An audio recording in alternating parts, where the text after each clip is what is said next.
Oliver from Rugby League, in my opinion, here, joined by the lovely Dane Clark from Clarkie's Rugby League column. How are you, Clarkie? Very good, man. Another week. We haven't fixed up all the stuff at the top, but I'm sure we'll get into that eventually. We'll get to it eventually. Yeah, we will. We will. Are you ready to talk about some six amazing topics that we came up with before we hit that record button? Absolutely. It's the highlight of every Wednesday. Oh Yeah, wait, it's Thursday because it is I was Thursday. a bit lazy last night. Ended up busy hanging out with friends and stuff, but. We're back on a Thursday, which is, you might have had crap Wednesday, guys, but rest assured your Thursday will be better because we're here now. Definitely. So, Thursday this week is going to be the day of the week for all the viewers, I'm sure. We kick things off with tackle one. It will be a review of week one of the finals. Overall, Clarky, did you enjoy the first week of the finals? Did you enjoy the entertainment that we were given from all eight sides?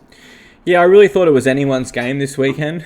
Um, no, it was everything. I mean, we had the tight gripping contest. Obviously, Storm versus Raiders. We had the floggings, the Roosters versus Rabbitohs. Oh wait, there was another big flogging. It was 58-0, in case you forgot. Yeah, it was a pretty interesting weekend. In some ways, I would have preferred every contest to be nice and tight, like the Storm versus Raiders.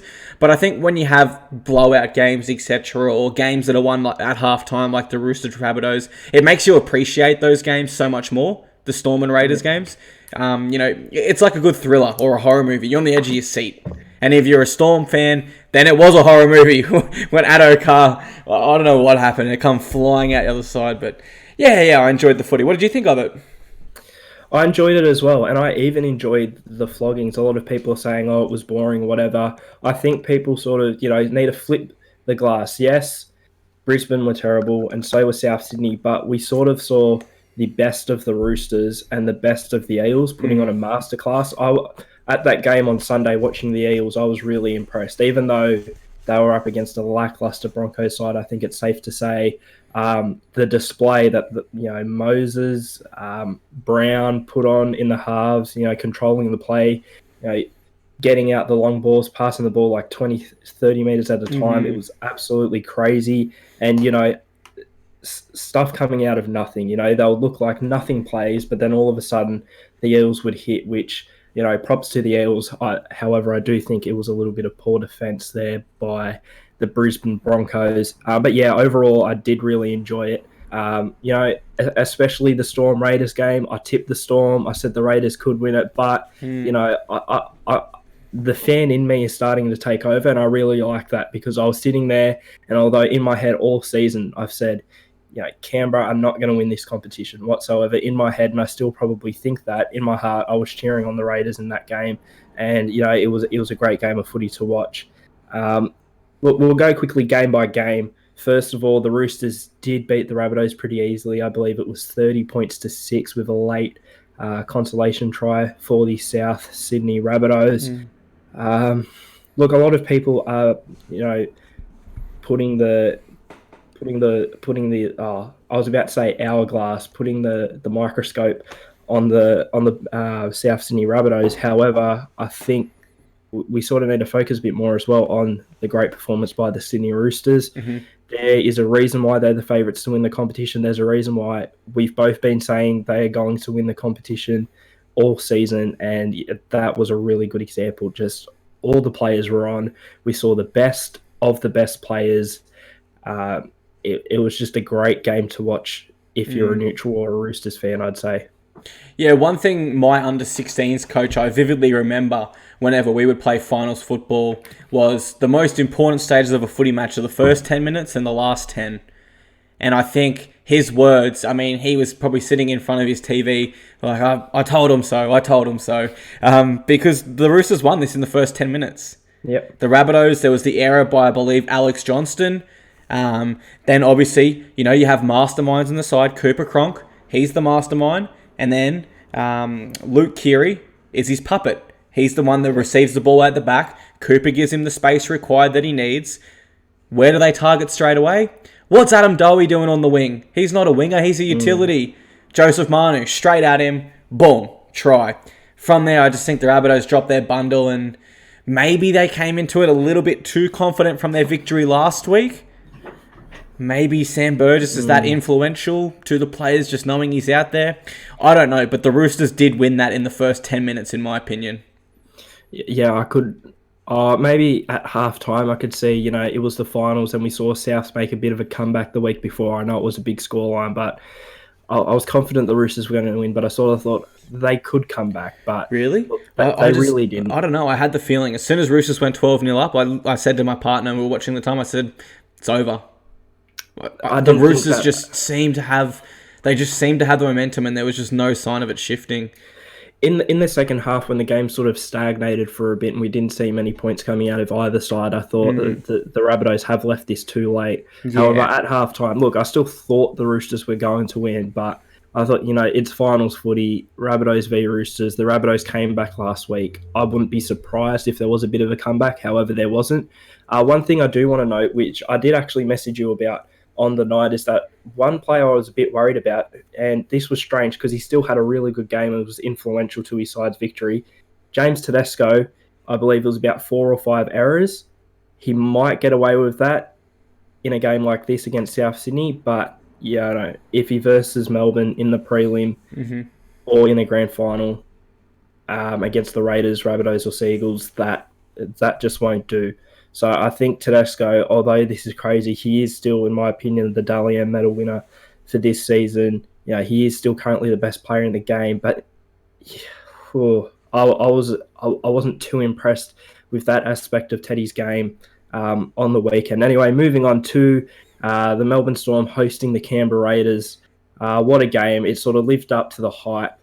Right at the very end, though, and I know I'm in the minority here, but it sort of tainted Canberra's victory for me, Vunivalu being called out when I think we can both agree he clearly wasn't.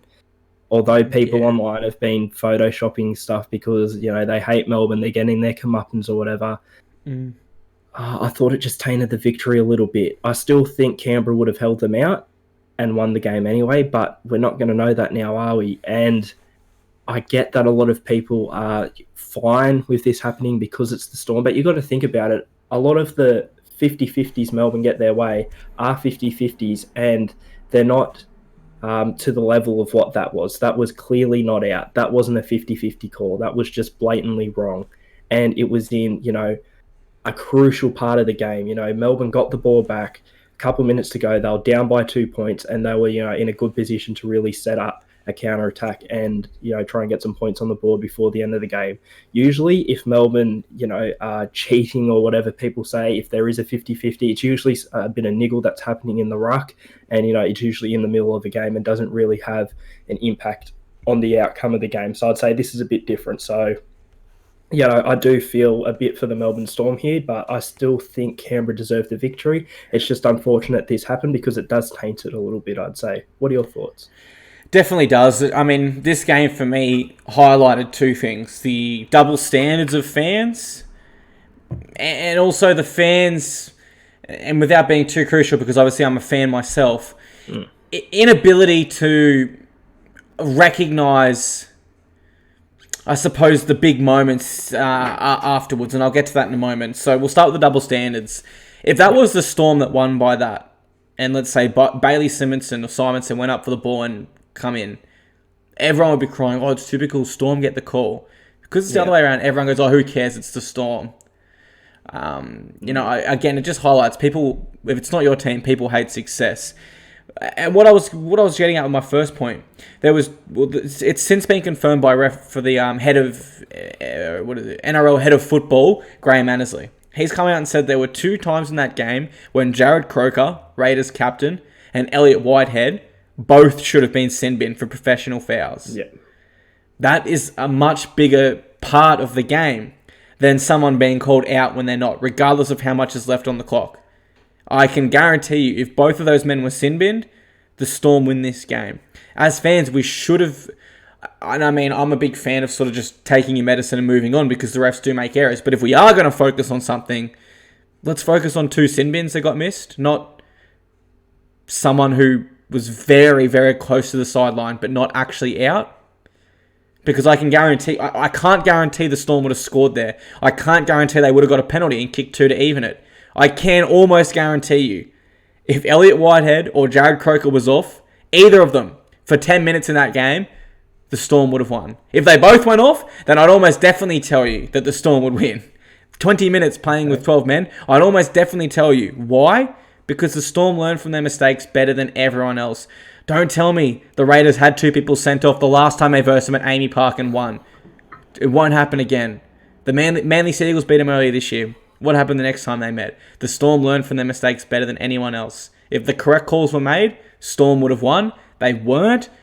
Congratulations to the Raiders. I was cheering for you guys, obviously, being from Canberra myself, but the referee errors have completely overshadowed what was still, in my opinion, game of the round.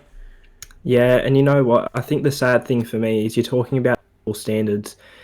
A lot of people don't think that this tainted Canberra's victory because they wanted Canberra to win and they sort of overlook that. But yes, yeah, I'd say the playing group, although they would have trusted their own ability, they won't come out publicly and say it, but I'd say, they would have been a bit disappointed that they weren't given the opportunity to prove that they deserve that victory. That opportunity, to be a man down and still be able to pull out a victory and, to have that last defensive set to keep the Storm out and prove, with no shadow of a doubt that they deserve to win that game and go through to the prelim final, which I do believe they did. However, I do as well.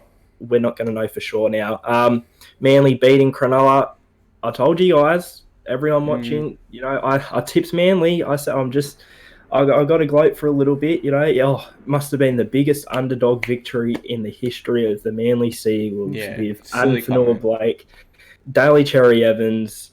Who else we got? We got Moses Sully in the side still. It was a ridiculous comment for everyone that said that. Yes, look, I understand that they had a lot of players out, but they still had a lot of players in. They're starting 13. You take a couple of players out, they've still got a solid core. So, and it's not like this was the first time we were seeing the Sea Eagles short a couple of players. They've been short all season. Earlier in the season as well, when Tom Trbojevic was out, Brendan Elliott came in and played superb. He was fine. He was fantastic as well. He was on the weekend. And I think a lot of people are forgetting as well that when was the last time Manly had a home final at Brookvale? It was very loud. I was there. Yeah. It was very loud. Yeah, exactly. Sort of a similar thing to what I experienced at Bank West the day after. That the crowd does really impact the result a bit. And of course, Cronulla didn't turn up. Let's not try and just say it was all Manly. Cronulla, they weren't playing to the best of their ability, and I think they've got a few things to think about heading into next season. What are your thoughts on this game? Yeah, no doubt. One thing I said about the Sharkies after Oz was this performance. If I was to ask you to put the Cronulla Sharks season into one game, it was that game. There was patches there where they looked really brilliant. You thought, okay, here they come. They're going to find the momentum here. And then they just make an error. Or they go back to one up around the ruck, not playing the football we know they can. Well, I don't know what happened with the Sharkies this year, but, with that squad they have on paper, I don't care they had a rookie coach in John Morris. That season was a failure for the Sharks. They should have finished up around the top 4, and they should have at least been playing this weekend. Bit rich coming from a Titans fan, but if I'm being impartial, that season was poor by the Sharks. Their fans deserve better for what they have on paper, and I understand they lost Luke Lewis, but guess what? They unearthed probably the second best rookie this year, Britton Nakora. You signed former Golden Boot winner, the man that was at one stage less than half a decade ago the best player in the world, Sean Johnson, to partner Chad Townsend, a premiership winning halfback who, by the way, just got player of the year for the Sharks. There was no excuse for that performance, and I'm about to say I feel sorry for Sharks fans, but I actually migrated from Manly fans to Sharks fans to experience both sides, and they were leaving with about 10 minutes to go. Look, I understand you're probably upset, heartbroken, but that's not what your team wants to see when they're desperately trying to somehow save their season. Yeah, I mean, I was sitting in the Broncos supporter bay for the Para Broncos game, and I'll admit there weren't a whole Broncos fans there, but I didn't see one single fan leave before the game ended. They all stayed, and the players came over to the crowd, and they went and I guess congratulated them on a good season Bit weird to Oh, say, but yeah, I thought you were about to say congratulate them on a good game. I was going to say, no. I don't think they were doing that. But yeah, the fans stay behind, so it does show a little bit of a difference, I think. But we can't judge them too much on that. Just on Cronulla as well. The big thing for me is what they went on like a 7 game losing streak or something in the middle of the season as well. Now, I don't care if they had players out due to injury, they still had a number of players in. I remember, similar to Manly. And okay, I don't think they were as decimated as Manly were this weekend. You know what I mean? So you can't just blame it on the players being out because there were still plenty of players in. I believe it was like around a 5 to 7 week losing streak, and that really cost them. Heading into the finals, because yes, they did get a bit of momentum. However, it was never to get back into that top 4 conversation. But just quickly, Parramatta, what more can you say? A masterclass. Yeah. Brisbane. We will touch on Brisbane in a couple of tackles time. So obviously, the one thing I want to say about this is that being at the game, wow, 29,000 sea of blue and gold at that amazing stadium, Bank West, Clarkey. I'm telling you, man, you got to get there. We should still be getting there for the World Nines. Hopefully, it is just an amazing structure, close in. You just feel like a part of the game. I could have almost reached out. I was 5 rows back, almost could have reached out and touched Mike Acevo as he was juggling the ball to score a try. I probably could have knocked it out of his hand to give the Broncos a bit of a chance. But you would have got Broncos MVP if you did that. it was an amazing stadium, and the supporter base was just amazing too. I ended up I was sitting in the Broncos supporter bay next to my Broncos supporting girlfriend, who was in a bit of a huff. By the end of the game, I'll admit, I was chanting Sevo. You can't. I was trying to be unbiased, but I tell you, with all the Parramatta fans around me just going Sevo, Sevo, Sevo, I had to get amongst it. And just quickly before we move on, it was funny on the way home. So a lot of Parramatta fans do live out in Penrith as well. So we were all getting on the Western train to come back, standing room only. We hopped in. I was next to my girlfriend, mind you, kitted in her Broncos gear, looked in, and it was just like sardines full of Parramatta supporters. I thought, oh no, here we go. Sort of stood with her, and someone yelled out, "There are any Broncos fans in here?" And someone looked at my girlfriend and went, "Here's one." And I went, Jesus Christ. I was sort of stepped away from her. I was like, yeah, I'm just going to pretend I'm not with you for now so I don't get bashed. You just starts chanting Sevo again. Yeah, they did chant Sevo for a little bit, but I wanted to film it because it was like amazing, but they stopped before I could get the phone out. But anyway, we're moving on now to tackle 2, and we're moving on to next week. We've got the South Sydney Rabbitohs this week. What am I saying? What have we got, a week off or something? The South Sydney Rabbitohs up against the Manly Warringah Sea Eagles on Friday night, and on Saturday we've got the Melbourne Storm hosting the Parramatta Eels. What are your predictions for these 2 games? I'm going to tip the Sea Eagles to defeat the Rabbitohs. I'm just looking now; they're $2.70. I'm going to make that prediction because the Rabbitohs need to change something. Something needs to change from what we've seen the last couple of weeks. I mean, I know they got the win over the Roosters, and they defeated the Warriors before that. That's not the style of that those 2 teams play is not the same as Manly. Manly play a gritty, determined, suffocating style of football. They just need to keep playing that, and I think that is enough to beat the Rabbitohs. Whereas the Rabbitohs need to find something. They need to change something. They need to get Cody Walker involved. They need to allow Damien Cook to get a dummy half. They need the Burgess boys to stand up. I don't think they can do that against Marty Tapau and Adam Fanua-Blake after what I saw last week. So I'm probably going to go Manly there.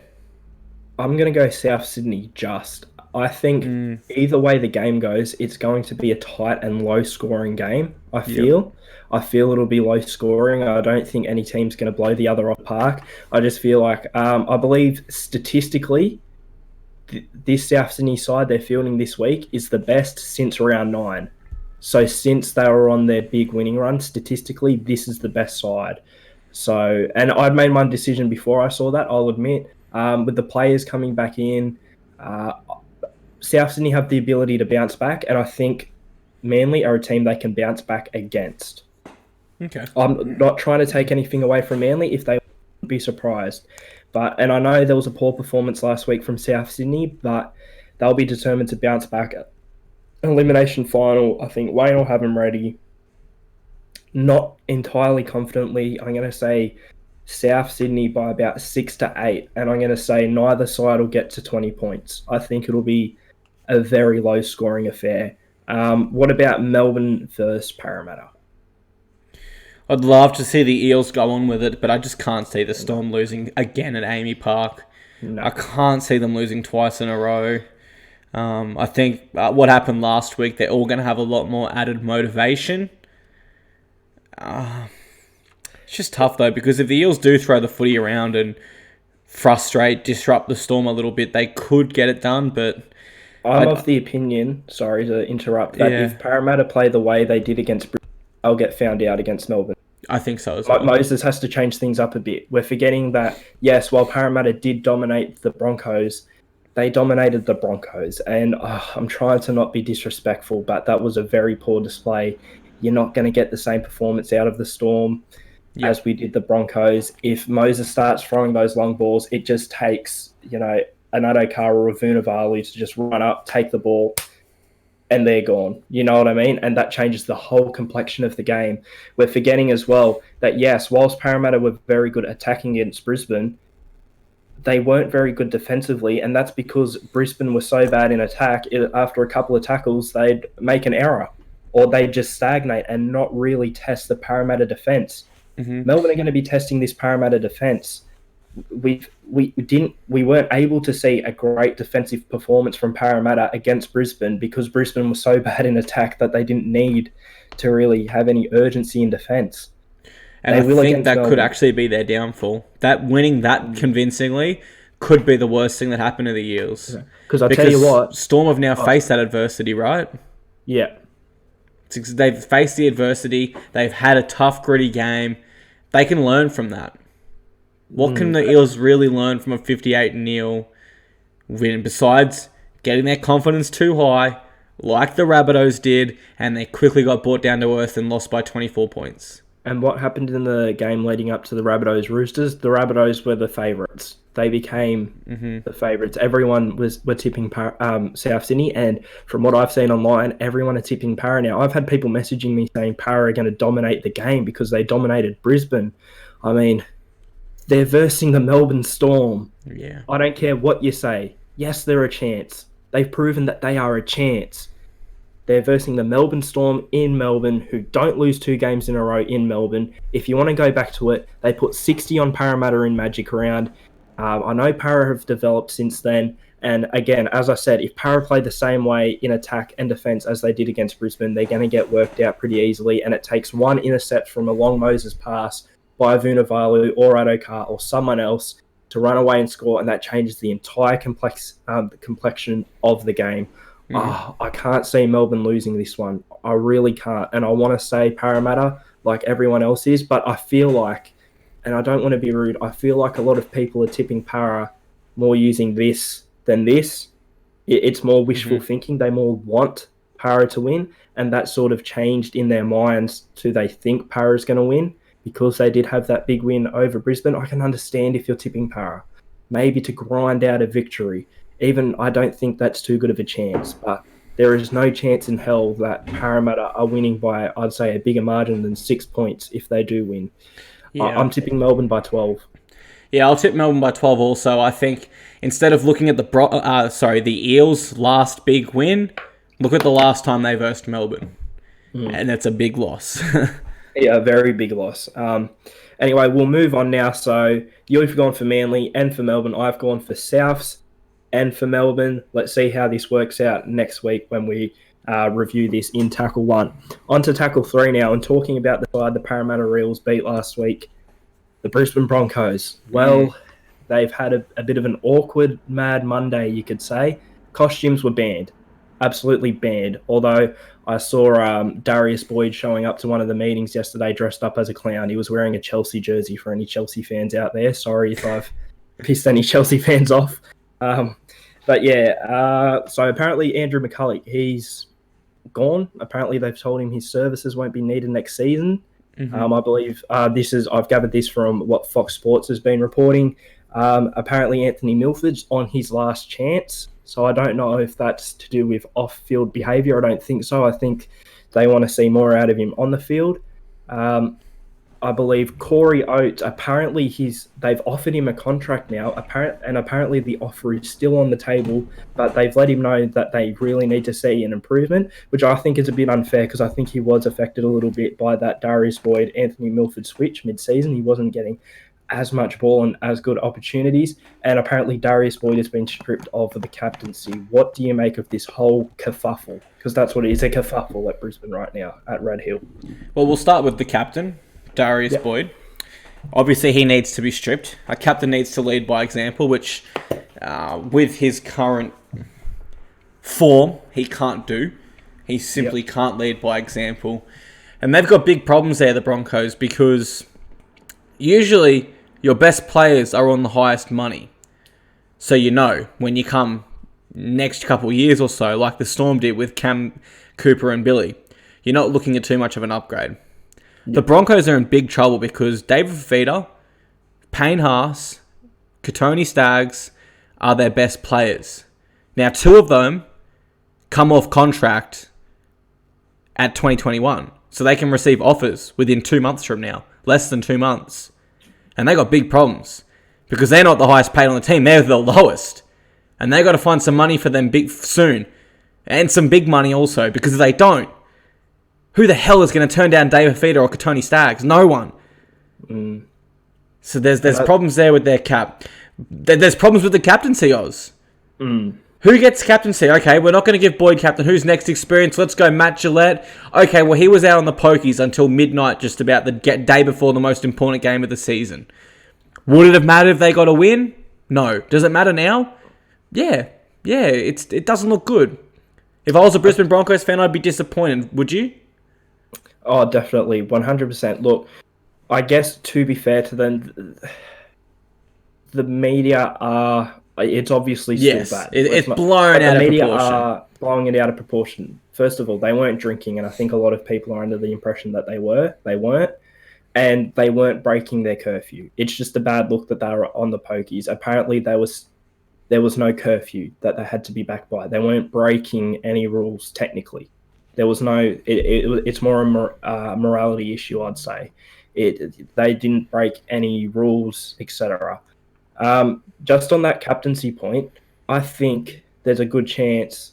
Now, they obviously need to bring in a player first, or I guess also adding to their financial woes, they really need to bring in a halfback or a half that can lead. But they've got issues before there. Who's the captain in 2020 if not Boyd?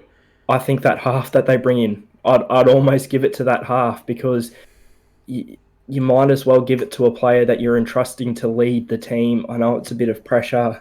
But that's why I wouldn't do it. I wouldn't. Yeah. Let's say Aiden Caesar goes there. It's too much pressure because it's all through the media. That's all they care about. Why he's being brought there. It's a story for him.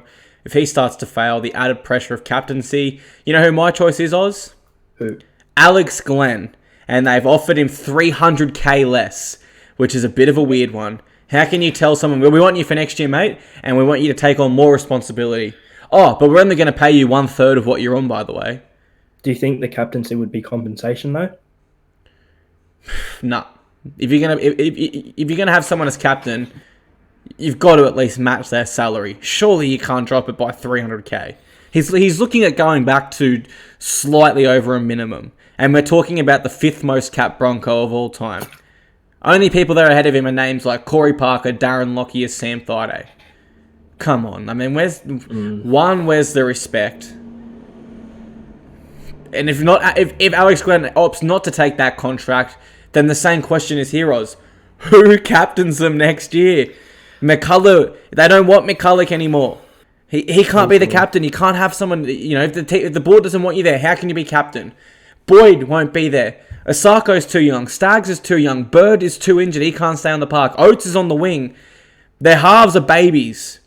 Matt Lodge? Maybe 25-year-old Matt Lodge who's played less than 100 NRL games, or maybe just over. Again, controversial as hell. Gonna be through the headlines. Haas? Fifita? They're teenagers. Off a Hengawi? Maybe. But again, But around 100 games experience, there's no one there to captain them. they'll end up giving it to Gillette, I think. Okay, but that brings me back to the first point. He was one of the ones on the pokies. Exactly, but who... Can you entrust that as your club captain? Who is as experienced and is going to still be there next year other Gillette. than maybe Darius Boyd? Gillette. It's the only one. Who else can... I'll tell you what, they are in it bad. They're in bother. Just quickly, give me a club for each of these ones. Jack Bird, if he's allowed to go, who signs him, or who could best utilise him? I think the Bulldogs. Ooh. You gonna say Tigers? I was gonna say Tigers. I like that. I like that a lot, especially if Isan ends up moving. Yeah, they could use him in a variety of positions, and there are positions where they could get a bit more depth. So he can be used in a variety of ways. But I like the Bulldogs as well, sort of for a similar reason. They can put him in a couple of different positions. But I think he's the strike they need out wide at centre. McCulloch, I'm going to be cliche here and go Bulldogs again. A good veteran in the middle could not go astray for them right now. I'll be cliche and go Tigers. They could look... It's good. It looks like Liddell's going to be the hooker next year, but again, a bit unproven. They could do with McCulloch, even if they had McCulloch playing second fiddle to him, if they wanted to invest in Liddell. This one's a really tough one. Anthony Milford. I know where I want him to go, but I don't think it could happen with their salary cap. I think his play style suits the Warriors on the back of their offloads. I think he could get into some space like we used to see at the Raiders. I don't think it would work straight away because Chanel Harris-Tavita isn't a game managing half yet. Blake Green is, but then the question mark is, where does Cody Nikorima fit? Nikorima would need to move to hooker because you can't have those two as your halves again. We've seen that at Brisbane. Yeah, I was going to say, imagine if the Warriors chuck Nikorima and Milford in the half. No, that'd be a disaster. But, you can imagine Milford and RTS popping up on some of those offloads. It'd be pretty dangerous. Yeah, that sort of, as I've said before, free-flowing style, he really does fit into that. But as you said, it doesn't look like they'll be able to afford him. And the thing is as well, he's on a lot of money. Who's willing to pay that amount for someone who... I feel like I'm being bad to him because he has been affected by Darius Boyd as well. He's not really proven that he's worth that. I feel sorry for him. On the weekend against Parramatta, Darius Boyd just went completely missing, and basically Milford was playing two positions and he was knackered. He was playing fullback and in the halves. Yeah. Because he had to, because Darius Boyd was just, I don't know. I didn't even notice him on the field, at all. And that's a great point, because even people like the eighth immortal, Joey Jones, someone we both heavily look up to, has said Milford looks unfit. I agree with you. I don't think he's unfit. I think he's trying to compensate two positions. He's trying to be in the back of the back line to create that extra bit of dynamic at the back, where he can utilise his speed and explosiveness. And at the same time, he's trying to manage and make up for their lack of playmakers. Yeah, and he's doing the on-field kicking on the fifth and last as well a lot of the time, which when you're a smaller player, we see it with Nathan Cleary and guys like that. Half the time you just get walloped after every kick. And they usually get up, but it does take it takes a toll out of his stamina, definitely. So, So who else could use Milford in your opinion? Oh, look. Do you think Cowboys? Obviously, that would mean they would probably lose Jake Clifford, but you could have him and Morgan there. They could lose Clifford or Drinkwater if they played Milford fullback though. So you're going to have to give up one of the two young players who have been promising. But they wouldn't play him there because they still want Holmes. They'd sign him as a half. True. Yeah, I can't really see anywhere else where he's actually really needed for the money he's on. People will say the Titans, but I think that the main problem at the Titans is they've been signing players on too big a wages who haven't been putting in, which you don't need to do. Effort. No, I'd be happy with reserve graders as long as they put in the effort each week. But they need to get on the phone to Des Hasler. Hey Des, we're looking at your roster, mate, and you've got $150,000 rookies playing like veterans. How do you do it? And Des will say, "You build some culture." And that's what the Titans need to do with Holbrook. Not sign Shannon Boyd for 800k, but that is definitely a tackle for another podcast. Oh, definitely. Don't worry. We'll be talking about the Titans in the off-season. But look, just lastly on the Broncos, NRL 360 revealed a list of 6 players who the Broncos could potentially chase. Now, only one of them is currently off contract. So for the rest of them, they would need to get a release from their club currently. Aiden Caesar, Chad Townsend. Won't happen. Cody Walker. Won't happen. Sam Williams, who is that off-contract player. Like it. And Blake Austin, who has been playing well in the Super League. I think Blake's enjoying his time in the UK. Yeah, I was speaking to Blake a little bit last night. I didn't speak to him, that. He seems happy. Yeah, and you know what? It is a bit of a risky move. Yes, he's played well in the Super League. Completely different dynamic over there, I'd say. It's a bit risky just bringing him back to take on a leadership role within the side. Look, I'll go through. I'm happy with Caesar. I would like Townsend there. The only problem is maybe any other year other than this year, the Broncos are probably not an attractive offer for Cronulla Sharks Player of the Year, Chad Townsend, I would say. He'd fit really well there. Just like Flanagan. It's obvious Townsend's in their long-term plans. Exactly. Speaking of Flanagan, though, I've been publicly saying that the Broncos need a half that can mentor Dearden. Townsend's reportedly behind the scenes actually helped Kyle Flanagan out a lot, apparently, these past couple of seasons. So I think he could do a good job helping Dearden, but I don't think he'd get an attractive enough offer. And I think he'd have to be offered a little bit more than he's on now, just because he has had a pretty good individual season. Cody Walker, he's proven that he can play very well, but do you want to risk the peaks and the troughs with Walker? He's not a game manager, though. He's not a game manager. And I spoke to Cody's manager probably about a month ago.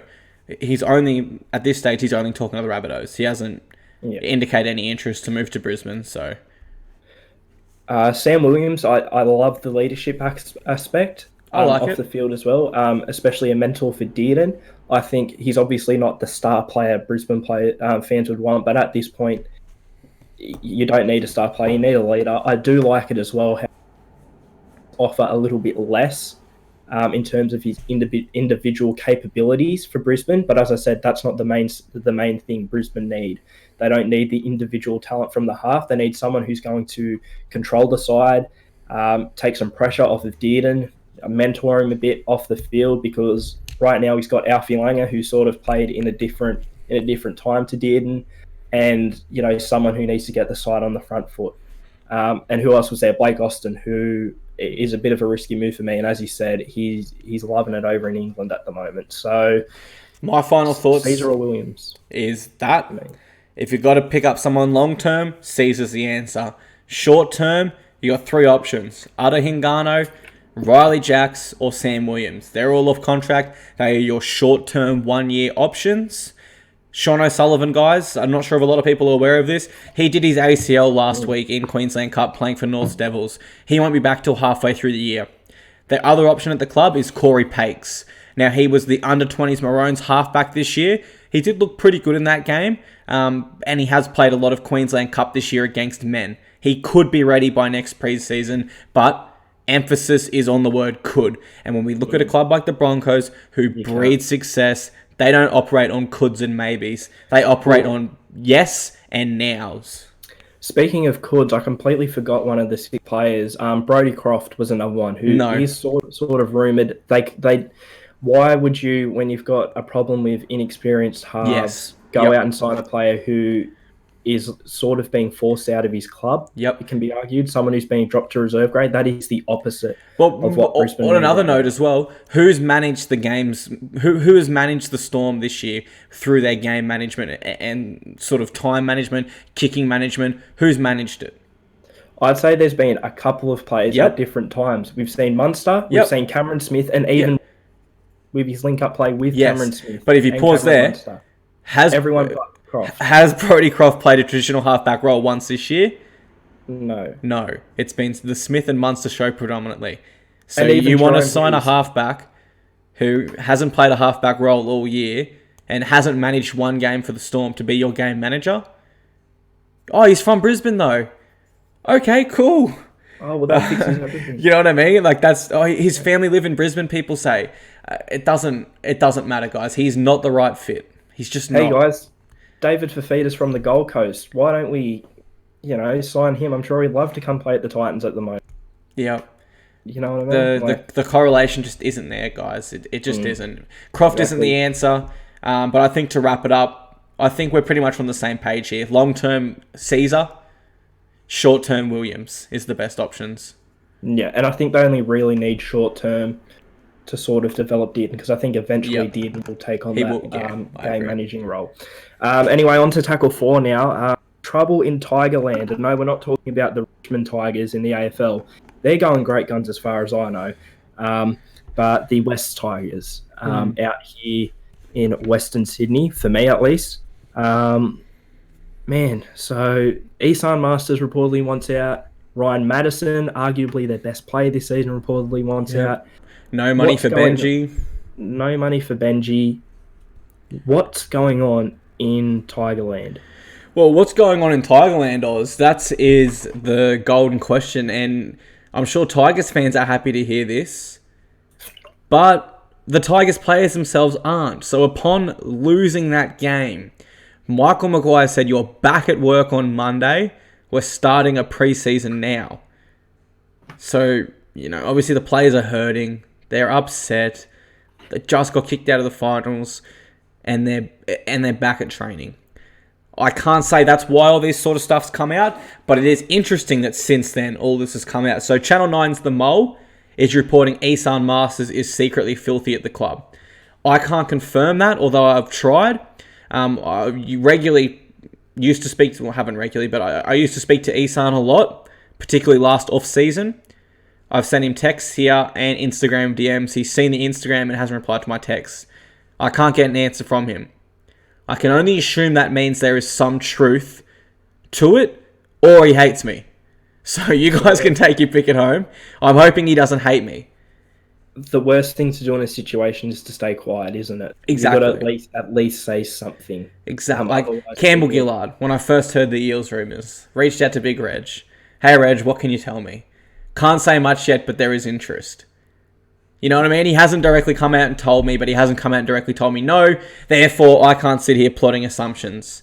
When Isan leaves me on red like that, someone who I have spoken to in the past, I can only think there's a reason behind it. And Isan, if you're watching, please reply. You've really hurt my feelings. No. But I'm serious. Either he hates me, Oz, or there's something more at play here. Madison. How the hell can they lose Madison? How the hell did Brooks win Player of the Year over Madison? How the hell did Madison not play for the Blues this year? How the hell are the Tigers putting any risk on this? How the hell have I said how the hell so much? Because Ryan Madison is that good, and he's shown us this year, as we'll get to later, that they can't afford to lose him. There's clearly some issues at the club right now. One positive is they have signed Billy Walters. I think he's pretty promising.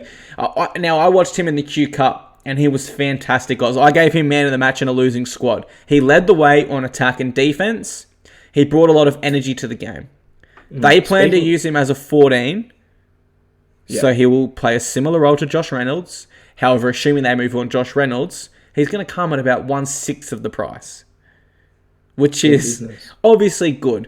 Super League is eyeing off Russell Packer as well. If they can move him on, Michael Maguire can start to bring in some more players. So it's not all doom and gloom for the Tigers. But there are a few couple issues at the club right now that do threaten it.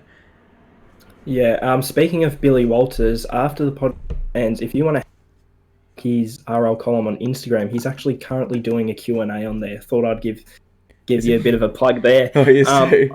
I like Walters going to the Tigers as well because, who better to sort of mentor someone in a halves role than Benji Marshall, at least for a season. I really like that, and hopefully he'll be right and ready for for 2021. Sorry.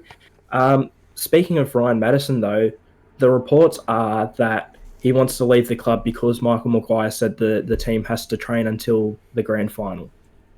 Now, I can believe that some players would be discontent with that, but if I get told I have to keep training to the grand final after I've been knocked out before the finals, I don't instantly go, well, I'm leaving the club then. I think possibly if Madison does want to leave the club, Here's sort of what I theorised in my head. He's been told that by Michael Maguire. He's gone and had I guess an informal meeting with Maguire saying that he doesn't want to, and then from there maybe Maguire said something that he didn't like or something like that, and it sort of spiraled on from there. And now Maddison wants to leave. I can't see Ryan Maddison, after being told we're continuing to train until the grand final, I can't see Maddison going, well, I'm leaving the club then. You know what I mean? It's a strange one. I feel like possibly that's sort of the base where it all started. And then Maddison's maybe, going back to inquire or just say, look, I'm not comfortable with this training till then. And from then, something spiraled out of control from there. But I don't think that is the particular reason. It's an interesting one, though, because it was reported by the chief NRL.com reporter. So, this isn't coming from a new journalist or someone making a name. This is someone who's at the top. Yeah, so but you would think he'd have a lot of credibility. But yeah, like you're completely correct. It's a weird situation. I spoke to Matto a little bit last night, but I didn't want to bring it up because it's obviously a sensitive topic. Yeah. But all in all, I don't see him leaving the Tigers over this. I think it's just talk at this stage. No, not really. And look, we've heard that there are clubs interested, and this might be why Maddison's trying to push a move to get more money. But we've not really heard which clubs in particular. Panthers. And I don't know about you. Panthers, you reckon? Yeah, they want him. They want him and Isan. They do. They've released 12 players this year. Cleary wants a big shake-up, and I know that he wants Maddison and he wants Masters. So you know that for a fact that they want. I know they want them. I'm not saying they'll get them. Yeah. I mean, I want $1 million. I ain't going to get it. I want $1 billion. There you go. I don't know what this million talk is. Think big. Anyway, and Easton Masters as well. You're saying the Panthers? They do want him also. At this point in time. They want him as a replacement to potentially Wonga. Yeah, because I don't know about you, where Naden has played really well this season, I feel sort of been there for Penrith. He has contributed, but he's not put in the same effort as some other players, I would say. He sort of goes a bit unnoticed, I'd say, and he's just sort of been there for most of the season. Hasn't played bad. He didn't even play bad when they were going really well. He just hasn't. I haven't seen anything extra from him. Yeah. Like we sort of saw from the rest of the players when they hit the form. Even when they were in form, I didn't really see much from Farah. So it'd be good for a bit of a shake-up in that position. And, Brent Naden in the other centres, I'm quite intrigued by Penrith next season because they're either going to just slip into the finals, I think, or they're going to just miss out on the finals at this point in time. Yeah. But anyway, speaking of the Panthers, we move on to signing news now. Jared Waerea-Hargreaves apparently being looked at by the Mountain Men. Of course, they've just got rid of Regan Campbell-Gillard. He's gone to Parramatta now. They freed up a bit of the spondula, if you will, and apparently some of that's going to be reinvested in another prop, a premiership winning prop, an experienced prop in Jared Waerea-Hargreaves. I don't know about other Penrith fans, but I know my dad personally is a Panthers fan, and he's excited about the prospect of Jared Waerea-Hargreaves heading to Penrith. He hasn't shut up about it. He asked me if I've heard anything else or whatever, like I have the insider scoop, like I'm messaging JWH right now. But yeah, apparently the Panthers are interested, and I sort of like this move. What about yourself? Yeah, so Ivan Cleary wants a little bit more aggression up front, and he's identified Jared Waerea-Hargreaves as the man to do that. I got to agree. Cleary, I think he's the most aggressive prop in the game. I think that'd be maybe Martin Pell a little bit more, but yeah, Jared Waerea-Hargreaves brings the experience and the aggression that they didn't have with Regan Campbell-Gillard, or they felt they weren't getting. The Panthers have just announced 10 people are gone. And they've released 2 this year, DWZ and Farah. And the Roosters don't have any great need to hold on to Jared Waerea-Hargreaves. Obviously, we're talking about a 2-time premiership winner here. But we're also talking about someone nearing the end of their career. So what happens? Go. And someone you could free up a bit of cash if you got rid of. Exactly. He's on a lot of money for 2020. And it's not so much... It's not so much that the money needs to be spent on other forwards. You've got players like Joseph Manu and Latrell Mitchell coming off contract soon. The Roosters are masters at their salary cap. So they move on JWH. What happens? Takiaho starts. So he takes that starting role, and onto the bench comes Farmer Silly or Lindsay Collins. Done. Yeah. Done. They've just got so much depth, don't they? The Sydney Roosters. Literally done. Yeah. They don't need to bring in anyone else, do they? They don't need to spend money, invest in another position, which they don't really need to do anyway. It's crazy. Like the Australian captain, Boyd Cordner, goes down. Oh, crap, what do we do? Okay, let's bring in Mitch Orbison. Oh, he's not available. Oh, let's bring in Victor Radley. Oh, okay, let's just bring in Angus Crichton. Oh, he's not available? Oh, let's just bring in Tupanuia. Like, come on. There's 4 former or current rep players there. Crazy. Yeah. Anyway, speaking of the Panthers as well, Regan Campbell-Gillard to the Parramatta Eels, a 5-year deal. Look, from what I've seen from the post I uploaded, a lot of Parramatta supporters are really excited over this move, and none of them are really cautious. Now, I'm very cautious about this because Campbell-Gillard, yes, he had a great 2018, but 2019, I'm sorry, RCG, it was just very poor. There was a big peak and then a big trough. Hopefully for Parramatta fans, there's another big peak in 2020. But yeah, I mean, I don't know about this one. He needed to move on. He can add something to the Parramatta forward pack. I believe they've got a decent forward pack anyway. But I don't know. It's gonna really be hit or miss in 2020 for Regan Campbell-Gillard at the end. It's kind of interesting because when he started his career, Ivan Cleary was his coach. When his career took off, Anthony Griffin was his coach. When his career went downhill, Ivan Cleary was his coach. There's a similar theme there, and I think what we saw was RCG's confidence dinted, and it never really got its full chance to come back. When did his confidence get dinted? You can say it was after he hurt his jaw, but that's false. It was this year when Cleary returned. Once his confidence went downhill, he was put on the bench. Then he was put to reserve grade. And I would say that RCG is a big confidence player, and that really shook him. He's come out and said that he hated football this year. A change of scenery is exactly what he needed. Look at the Morris twins, guys. Everyone, they're done. They were over after the Bulldogs. They had no future left in the NRL. They need to go to Super League. Now, they are 2 of their best players for the Roosters and Sharks, their respective clubs. Change of scenery for RCG is going to do him the world of good. I think this is a fantastic signing for the Eels. My only concern is it's over 4 years. If I was the Eels, I would have wanted maybe 2. Yeah, but I think because of the large contract he signed at Penrith, they were unable to. He would have wanted that security as well. Yeah. Look, and the good thing for RCG moving to the Eels too, he's going to get a bit of a change of scenery, and he doesn't even really need to sell his house. He needs it. Just personally, it's really going to benefit him as well.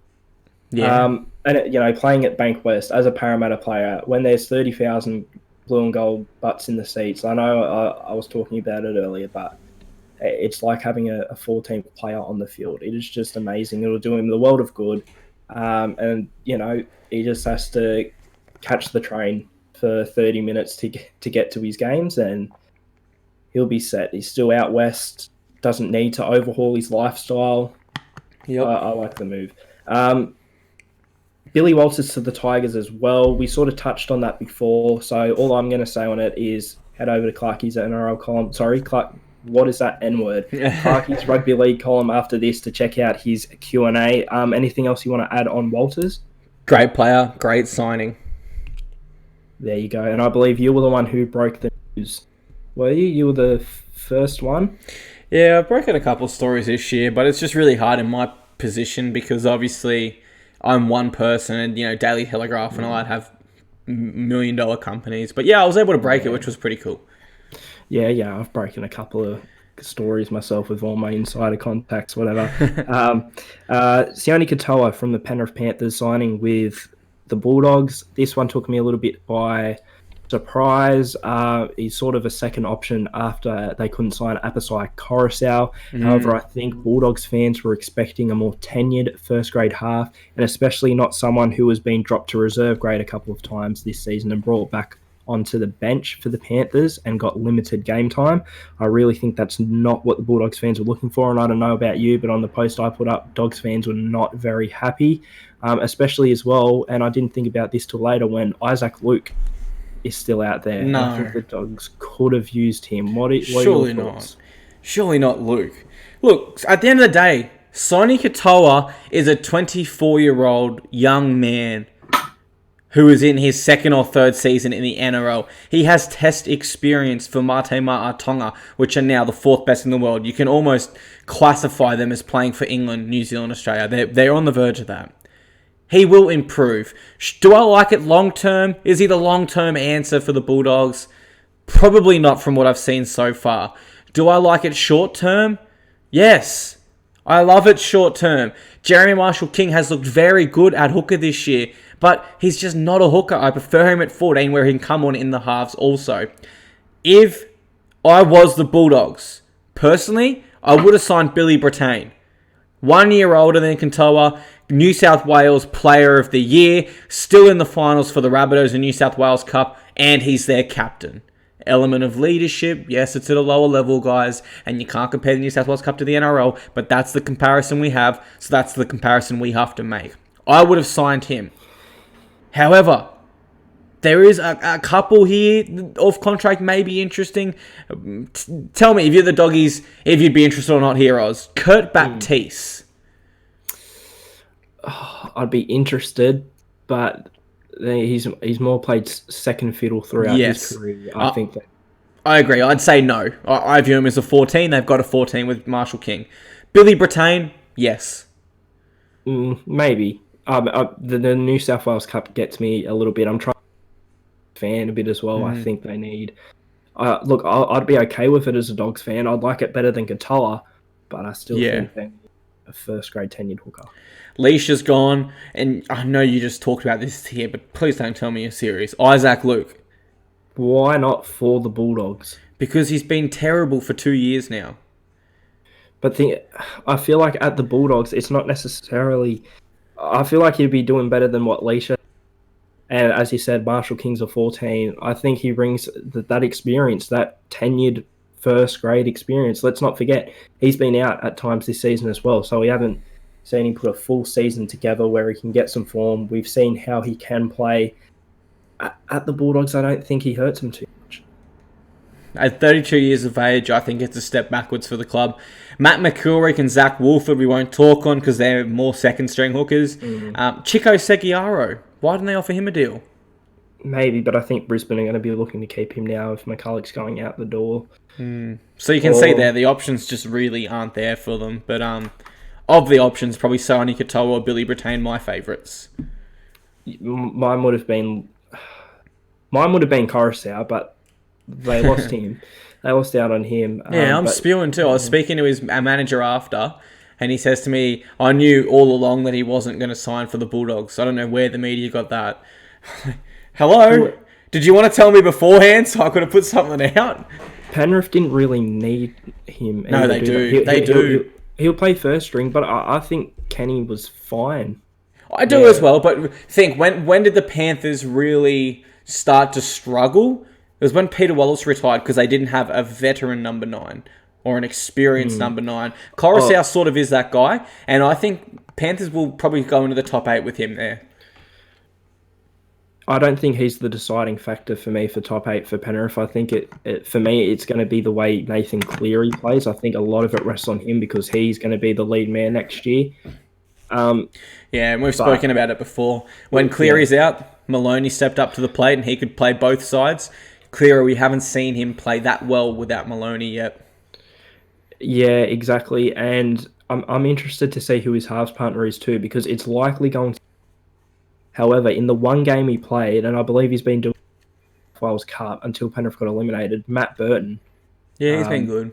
There's a little bit of competition to see who partners Cleary. I guess in the preseason, what Ivan's going to really need to focus on is which halves partner benefits Cleary the best. Because I know we go on about... Which is hard, but that's a conflict of interest, though. Exactly, but Cleary needs to be that lead half now. He does, yeah. You're not going to say, hey, Matt Burton, here you go, lead the side. That's like chucking Tommy Dearden out for Brisbane to lead the side, which could happen next season. Look, I even choked on my words there because it's so startling. Anyway, we'll move on to tackle 6 now. Clarky and myself are going to name our most improved player from each side this season, all 16 of them. Yes, the Titans included. And, to end the podcast on a bit of a happier note, we're hitting around that hour mark now, so we'll go through it quickly. I'll kick us off. The Brisbane Broncos, Joe Ofahengawi. I went Jack Bird. I thought he was starting to improve and look good pre-injury. The Canberra Raiders, I have gone with Chanze Nickel Klotstad. Is it Chans or Chanze? I like Chanze, even if it is Chans. Chanze, yeah. Does sound better. I don't know. Yeah, I've gone the same. So I think he's the most improved in the actual NRL, so you can't not have him there for Raiders. Bulldogs, Darren Wateni's Lesniak, he was dreadful. I think people forget how dreadful he was at Penrith for the first half of the season. His hands were made of butter. Yep. But at the Bulldogs, resurgence, so I've got to go with him. I've gone Jeremy Marshall King. At the start of the year, I viewed him as a reserve grade halfback, and now I view him as well on his way to becoming a full-time hooker. For the Sharks, I've gone with Chad Townsend. We've seen him add an element to his game in 2019. He's always been a good player, but he's always been known as the guy who makes the Stars look a bit better. He's partnered Maloney and Johnson in the past. However, this season, when Sean Johnson went out, we saw that he can take on that lead half role as well and excel at it. So we've seen that he is sort of an all-rounder half and not just a role player. He can also take control of the side. I went with Josh Morris. I thought he was done in the NRL after his time at the Bulldogs. I thought Super League was his only option, and boy, did he prove me wrong. For the Gold Coast Titans, I've gone with AJ Brimson. He's always been good at the Titans. However, he's been forced to take on a bit more of a central role. He's still been putting in the effort each and every week, and although it hasn't showed in the results, he is on his way to becoming the key half or fullback, the sort of X-factor player for the Gold Coast Titans. I've gone with Fotuaika. I feel like he stood up a lot this year. He actually was awarded Titans' best player, youngest person to ever do it. And probably special mention to Bryce Cartwright. He's probably still not back at the standard he's capable of, but he has slowly but surely started to improve his game. I just hope that 2014 Bryce Cartwright finds a time machine from around the time of the finals 2014 and comes and plays for the Titans with that form, because he was unstoppable. The Seagulls, Moses Sully. The start of last year, he was falling asleep in his car before training at the Bulldogs, and has now become one of the X-factor players for Manly. And Desi's gotten him off the cheeseburgers. He admitted his diet wasn't there. Desi's helped him with a diet regime, I guess you could say now, and he's completely flipped it. I've gone Aden Fanua-Blake. I thought what I saw last weekend was him coming of age. Only still young, 24 years old, but I think he's developing into a real leader for this Manly forward pack. For the Melbourne Storm, Jerome Hughes, at the start of the season, a lot of people were picking Scott Drinkwater to be the starting fullback for the Melbourne Storm to take over from Billy Slater. It looked like the Storm are actually going to go with Drinkwater as well until he got out. I believe he did his ACL in the preseason or something like that, and Jerome Hughes has come in, and now he is one of the key components to the Melbourne Storm. I've gone Justin Olam. I thought he's been awesome in the games he's played this year. This is still someone who's learning the game of rugby league virtually. He's admitted he grew up playing it with a plastic bottle in the villages of Papua New Guinea, and I think he's taken a really, really couple big steps this year. For the Newcastle Knights, I've gone with Harmer.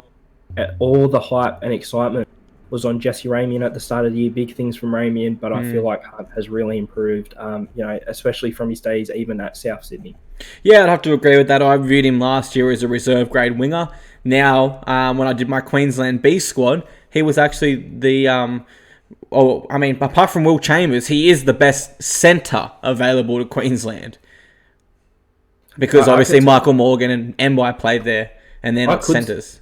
I could see him playing Origin next year. That's not a bad shout. It's a bit of a bold prediction, but yeah, I could see it. For the Cowboys, I've gone Justin O'Neill.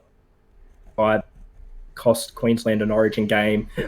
And, the Cowboys haven't had the best year in terms of their back five. However, in that back five, I'd say before Felt came back and before he got injured, he was the best. He was. And he put in a couple of great individual performances, even in losing efforts.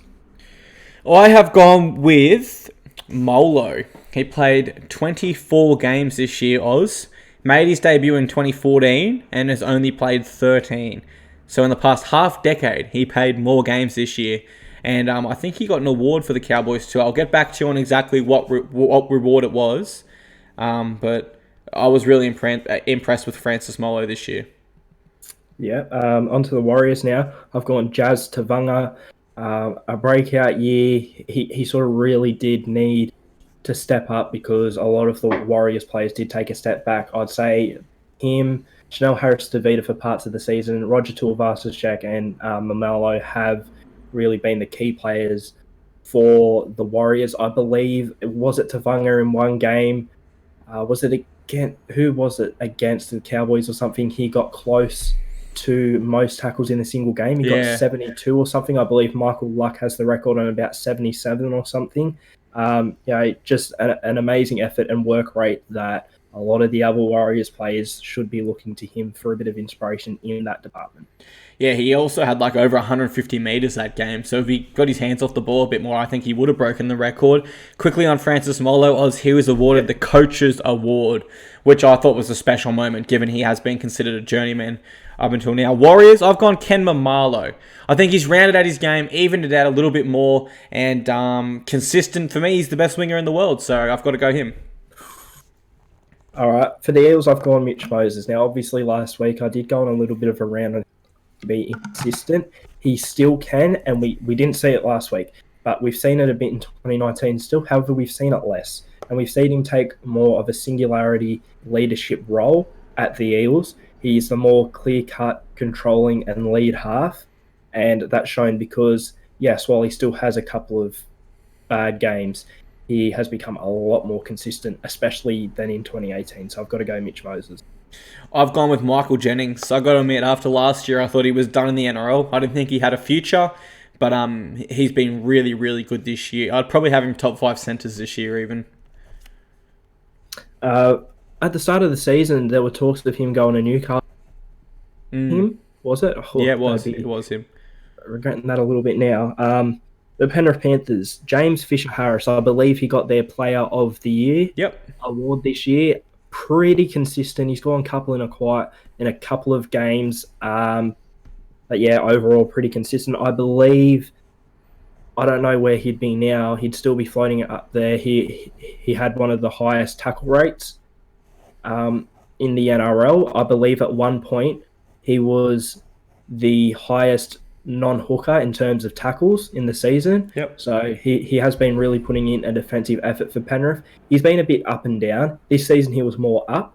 A couple of seasons ago, I'd say he was sort of going on a bit of a lull. But, if he has a big 2020 as well, that's only going to help, the creative control of Nathan Cleary. That'd be a nice little connection there. Cleary and Fisher-Harris. So I'm going with JFH. I went with James Tarmo. He increased every area of his game statistically this year. There's the evidence you need, really. Facts don't lie. And he took on the responsibility when he was named captain. Onto the South Sydney Rabbitohs now. I've gone with Ethan Lowe. Now, I remember us talking at the start of the season about Ethan Lowe when he first came to Sydney. And I know I was, scratching my head a bit saying, okay, I think he'll come off the bench, but there's a chance they could play him out of reserve grade. And I thought there was a legitimate chance that he'd end up a reserve grade player by halfway through the season. But, he did really improve, and he's been a great player for South Sydney for most of the season, I'd say. So I've gone with Ethan Lowe. Yeah, I agree. That's a really good one there. I've gone with Cameron Murray. Obviously we knew what he was capable of in 2018 from what we saw of him off the bench. But regardless, he has, instead of what he is capable of, what he could be and potential, he's shown us what he is. And there's no more potential with him. We know how good Cameron Murray is. He played all 3 games this year for the Blues, won the series. There's an argument he's the best lock in the game. People will make, I think Tamalolo's better. People think Murray's better, but the argument's there, Oz. So I've got Murray for my most improved. I think Murray's been better in 2019 overall. I think Tamalolo will get Dalian Lock of the Year just because he accumulated a lot of points near the start of the season. I remember at the last round of voting, he he was right up there for the Dally M in general. I think he would have dropped off a bit because I think there would be a couple of games where he didn't get points at all. But I think that start to the season might just get him there. But overall, I'd say not considering the Dally M system, it's Cam Murray, maybe even Jake Trbojevic over Jason Taumalolo. You know, it's crazy. At the start of the season, we were saying Taumalolo is the best lock in the game. There is no disputing it. But There is now, yeah. we've come to the end of the season, and there's two guys who have arguably been better than overall. We move on now to the Dragons. I've gone with Cam McInnes. Now, this might be a bit of a funny one because, in general, he hasn't really been talked about much. He has been seen as one of the good players that has been underperforming, but I'd say individually he's been really good. He's just in the Cam Smith era. What can you say? And sort of the Damien Cook era now. Damien Cook sort of broken out, and a lot of people are saying he's better than Cameron Smith right now. Well, that doesn't do Cam McInnes any favours because he's playing third fiddle, I'd say, to Cook and to Cameron Smith. He sort of had a similar season to what Damien Cook had in the middle, where the rest of he was trying to create, but the rest of his players just weren't up to that standard. But it impacted McInnes a lot more than Damien Cook. So I'd say McInnes. Yeah, two former South boys there, but I've gone with Blake Laurie. Yep. Wasn't really sure what he was capable of last year, but this year I think he's shown me he's a nice, consistent forward there, whether he's starting or off your bench. For the Sydney Roosters, I've gone with Brett Morris. Now, a similar argument to what you had with Josh. Both of them look done in the NRL. When the Bulldogs announced that those two were leaving, I remember talking to my mate who's a Bulldogs fan, and even he was saying, we were trying to think of NRL teams that they would go to, and we're like, they're destined to go to England. Destined. We thought they were going to England. However, at the Roosters, the best side in the competition, you know, they're the defending premiers. He has been a shining light. I remember it was in the World Club Challenge. I think he got a hat-trick and got man of the match on the wing, which is no easy feat. No, yeah. Especially when you're versing the other best side in the world, I guess you could say.